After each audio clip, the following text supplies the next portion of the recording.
বলছে নাম কি তিলোত্তমা, যাই হোক যাই বলছে এখানে। তো এখানে বলছে যে ওই তিলোত্তমা বিবিএ পড়ালেখার পাশাপাশি বিভিন্ন প্রকল্পে বিনিয়োগ করছেন। তিনি দুইটা প্রকল্পে বিনিয়োগ, তোমার ঝুঁকি থেকে প্রশ্নগুলো আসবে এইভাবে, দুইটা প্রকল্প তোমার সবসময় দিয়ে দিবে। কয়টা প্রকল্প? দুইটা। তো দিয়ে বলবে যে কোনটাতে মানে ওনার বিনিয়োগ করা যৌক্তিক, এই কাহিনীটাই বলবে। তো ওনার দুইটা প্রকল্পে বিনিয়োগ করবে। দেখো এখানে প্রথম বছর কত, 1 2 3 4, 4 বছর। কয় বছর? 4 বছরের ভিতরে বলছে প্রকল্প 1-এ আয়গুলো হচ্ছে এতটুকু আয়ের হার, আর প্রকল্প 2 আয়ের হার কত এত। দুইটা কিন্তু 4 বছরের জন্য। এখন কত মুখস্থ করবা? গতে কি বলছে দেখো, আদর্শ বিচ্যুতি ব্যবহার করে প্রকল্প 1-এর ঝুঁকির পরিমাণ বের করো, মানে 1-এর ঝুঁকির পরিমাণ বের করো। তো ওই যে অঙ্কটা জাস্ট করে দিলেই শেষ। অঙ্কটা কি ঝুঁকির অঙ্কটা আমরা শিখছি কিন্তু বইয়ে, এই যে জাস্ট তুমি অঙ্কটাতে করতে পারো। তুমি যেভাবে অঙ্কটা শিখেছো ওইভাবে বের করবা। বের করলে কি তোমার যে ঝুঁকিটা বেরিয়ে যাবে। ঝুঁকি তো বের করতে জানো, এখানে আমি বোঝাবো না। বইয়ে যেভাবে ঝুঁকির অঙ্কটা শিখাইছি ঠিক ওইভাবেই করবা। কথা ঠিক আছে? এখানে বছর কত ছিল? 4। তাহলে এই যে n-1 মানে কত? 4 থেকে 1 গেলে কত? 3। 3 দিয়ে ভাগ করবা। ঠিক আছে, তুমি বইয়ের নিয়মে করবা। ঠিক আছে, আসো। এরপরে এখানে বলছে গ নাম্বারটা, তিলোত্তমা কোন প্রকল্পটিতে বিনিয়োগ করলে মুনাফা বেশি করতে পারবেন। তো এটার জন্য আমি দুইটা আদর্শ বিচ্ছেদে বের করব। তা একটাটা তো বের করা, তাহলে আমি এটা লিখব গ হতে পাই কই গ নং থেকে প্রাপ্ত যে 1 নংয়ের আদর্শ বিচ্যুতি কত? 12%। আর 2 নংয়েরটা আমি বের করব। 2 নংয়ের কত? এই যে 1 নংয়ের আদর্শ বিচ্যুতি সরি গড়াই এত, ওইখানে গড়াই কত ছিল? এই যে গড়াই ছিল 12%, আর আদর্শ বিচ্যুতি ছিল কত? 10.86%। আচ্ছা, ওইটা আমি গ থেকে নিলাম, এটা তো আবার করার দরকার নাই। আমরা বলছি দুইটার ভিতরে কোনটাতে বিনিয়োগ করা যৌক্তিক, কোনটাতে বিনিয়োগ করলে মুনাফা পাবে। তাই আমি 2 নম্বরটা বের করবো। 2 নম্বর ওই একই নিয়মে বের করবো, আদর্শ বিচ্যুতি।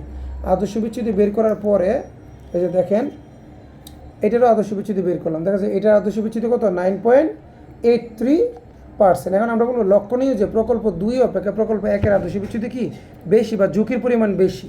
তাহলে প্রকল্প 1-এর গড়াই, আচ্ছা এখানে গড়াইটা, ওইখানে গড়াই ছিল 12%, আর এখানে গড়াই কত? এই যে এখানে গড়াই হচ্ছে 10%। তো বলছে হতে বেশি, মানে প্রকল্প 1-এর গড়াই এটার গড়াই থেকে বেশি। আর ঝুঁকি কিন্তু ঝুঁকি কোনটা? এটা তো একে ঝুঁকি বেশি, একে আয়ও বেশি, ঝুঁকিও বেশি। তাহলে এমত অবস্থা বলা যায় তিলোত্তমা প্রকল্প 1-এ বিনিয়োগ করলে মুনাফা বেশি পাবে।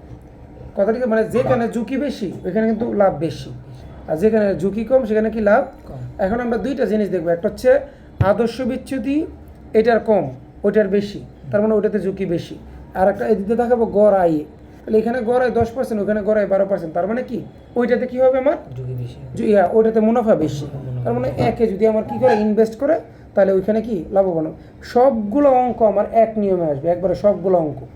সিস্টেমটা দেখো কি, রাজশাহী বোর্ডে বলছে, এখানে আমি দেখাই সেম একইভাবে, একটু দেখাই আমরা। এখানে বলছে যে জনাব অঞ্জন শিকা লিমিটেড এবং রূপকথা লিমিটেড নামক দুইটা প্রতিষ্ঠানে 10 লক্ষ টাকা কী করবে? বিনিয়োগ করেন। নগদ অর্থের প্রয়োজনে ঝুঁকি বিবেচনা করেন তিনি একটি প্রতিষ্ঠানের আর শেয়ার বিক্রি করতে ইচ্ছুক, কিন্তু যুক্তিসঙ্গত মূল্যে তা বিক্রি করতে পারছেন না। রূপকথা লিমিটেডের শেয়ারের গড় আয় কত? 10%, আদর্শ বিচ্যুতি কত? এত পার্সেন্ট বলে দিচ্ছে। অপরদিকে শিকা লিমিটেডের 5 বছরের হার কত? এই যে 5 বছরে দেখো এগুলো হচ্ছে 5 বছর, আর আয় কত? এটা বছর আর আয় বলে দিবে।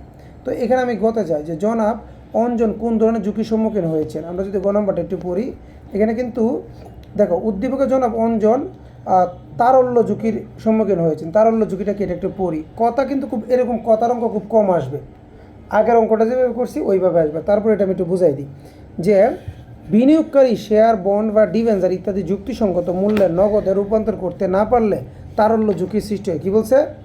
বিনিয়োগকারী মানে যে বিনিয়োগ করে তার যে শেয়ারটা বা বন্ডটা বা ডিভেঞ্জারটা, মানে যেভাবে বিনিয়োগ করে শেয়ার কিনে বা বন্ড কিনে বা ডিভেঞ্জার কিনে, এটা যদি পরে মানে উনি প্রকৃত মূল্যে মানে যুক্তিসঙ্গত মূল্যে মানে লাভ সহ যদি রূপান্তর করতে না পারলে বা বিক্রি করতে না পারলে ওইটাকে বলে তারল্য ঝুঁকি। মানে তুমি মূল্য এটা শেয়ার একটা কিনেছিলা, এটা 10 টাকা দিয়ে, এখন মূল্য তোমার হিসেবে মূল্য কত? 15 টাকা। কারণ ঠিক সঠিক মূল্য তুমি বিক্রি করতে পারছো না, বা এটা সঠিক মূল্যটা নির্ধারণ করতে পারছো না, সেটাকে বলে কি? তারল্য ঝুঁকি। তো ওইখানে উদ্দীপকে উনিও কী করছে?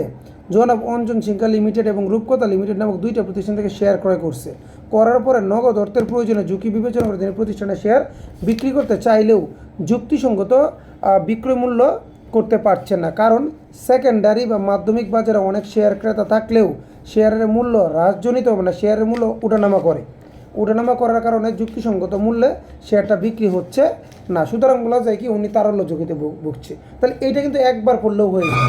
তারল্য ঝুঁকিটা কি, যে টাকা দিয়ে শেয়ারটা মানে যুক্তিসঙ্গত মূল্য হয় শেয়ারের ওই পরিমাণ মূল্য নির্ধারণ করে বিক্রি করতে না পারাটাকে কি বলে, তারল্য ঝুঁকি। তো একবার এখানে দেখো সব কাহিনী কিন্তু উদ্দীপকারী, আর তারল্য ঝুঁকি সম্পর্কে লিখছে মতো 2টা লাইন কথা, ঠিক আছে? তাহলে কথা আসলেও কিন্তু এটা শিখতে 1 মিনিটের উপরে লাগার কথা না, একবার রিডিং করলেই হয়ে যাবে। এরপর হচ্ছে জনাব অঞ্জন কোন কোম্পানির শেয়ার বিক্রি করতে চাচ্ছেন, ঠিক আছে? মানে এখন কোনটা, আগেরটার কিন্তু গড় আয় এবং কি আদর্শ বিচ্যুতি দুইটা, মানে কোনটা উনি বিক্রি করে দিবেন আমরা একটু দেখি। তো এখন যদি আমরা এটা আদর্শ বিচ্যুতিটা বের করবো, কোনটা গড়টা বের করতে পারবো না? আচ্ছা, আদর্শ বিচ্যুতি বের করলে দেখাচ্ছে এখানে আদর্শ বিচ্যুতি কত 3.67, আর গড় আয় কত 10%, আর ওইটার গড় আয় কত ছিল 10%, আর আদর্শ 3.78 ছিল। তাহলে আগেরটার আদর্শ বিচ্যুতি বেশি এবং গড় আয় দুইটারই কি সমান। তাহলে এখানে লক্ষ্য নয় যে রূপকথা লিমিটেড শেয়ারের গড় আয় 10% এবং আদর্শ বিচ্যুতি কত 7.8, আর অন্যদিকে শিকারটা ছিল কত গড় আয় 10% এবং আদর্শ বিচ্যুতি কত ছিল 6.7, কথা ঠিক আছে? এইটারটা 6.7। এখন বিষয়টা হচ্ছে এক্ষেত্রে উভয় কোম্পানির গড় আয় কিন্তু সমান হলেও শেয়ারের আদর্শ বিচ্যুতি কিন্তু তুলনামূলক বেশি কোনটা, রূপকথা লিমিটেডের, অর্থাৎ ঝুঁকি বেশি। এমত অবস্থায় ঝুঁকি বিবেচনায় জনাব অঞ্জন রূপকথা লিমিটেডের শেয়ার বিক্রি করতে চাচ্ছেন, মানে যেটাতে ঝুঁকি বেশি কিন্তু আয় সমান। আমার এইখানেও আমার আয় সমান, ওইখানেও কি আয় সমান। এখন আমি কোনটা বিক্রি করে দেবো, যেটাতে ঝুঁকি বেশি, ঝুঁকিটা রাখবো নাকি ঝুঁকি কমারটা রাখবো? আয় তো আমার সমানটাই হয়, তাহলে যেটা ঝুঁকি বেশি সেটা বিক্রি করে দিবে। তো এটা তোমার কাছে জিজ্ঞেস করছো উনি কোনটা বিক্রি করবে, যেটা ঝুঁকি বেশি সেটা বিক্রি করবে, যেহেতু আয় দুই জায়গায় কি সমান। আমি কি বুঝাইতে পারছি বিষয়টা? তো এখানে 2টা পড়লে না, কিন্তু পড়ার দরকার নেই, বাকিগুলো তোমরা নিজেরাই পড়তে পারো, যদি নিজেরা একটু দেখে যাও তাহলে